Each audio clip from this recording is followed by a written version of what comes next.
योद्धा न्यूज मराठी। आषाढी वारीतील चरण सेवा उपक्रमास पुणे जिल्ह्यात उत्स्फूर्त प्रतिसाद।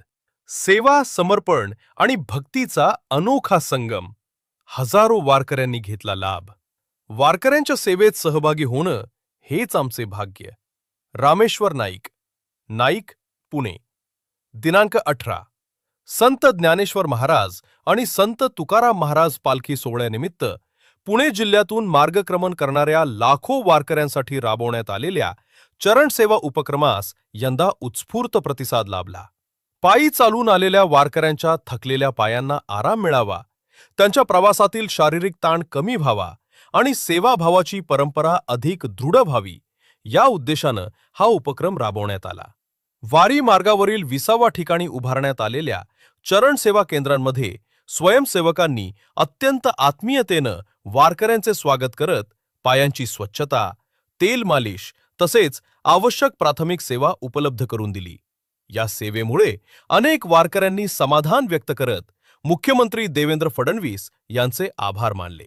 पुणे जिल्ह्यातील विविध सामाजिक संस्था, सेवाभावी संघटना, युवक मंडळे तसेच नागरिकांनी या उपक्रमात मोठ्या संख्येने सहभाग नोंदविला।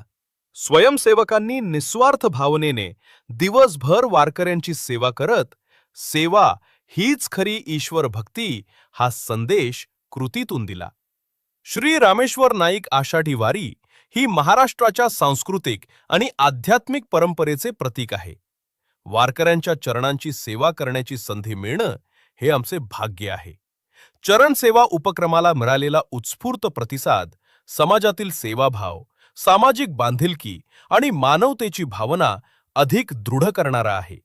भविष्यातही अशा सेवाभिमुख उपक्रमांमध्ये अधिकाधिक नागरिकांनी सहभागी व्हावे। पुणे जिल्ह्यातील या उपक्रमामुळे वारकऱ्यांच्या प्रवासात दिलासा मिळाला असून भक्ती, सेवा आणि सामाजिक उत्तरदायित्वाचा सुंदर संगम अनुभवायला मिळत आहे। या उपक्रमाचे वारकरी तसेच नागरिकांकडून सर्वत्र कौतुक होत आहे। नारायण मनोहर सूर्यवंशी, रोजच्या खात्रीशीर बातम्यांसाठी पाहत रहा आमचे न्यूज चॅनल। आजच सबस्क्राइब करा, व्हिडिओला लाईक करा आणि शेअर करा। धन्यवाद।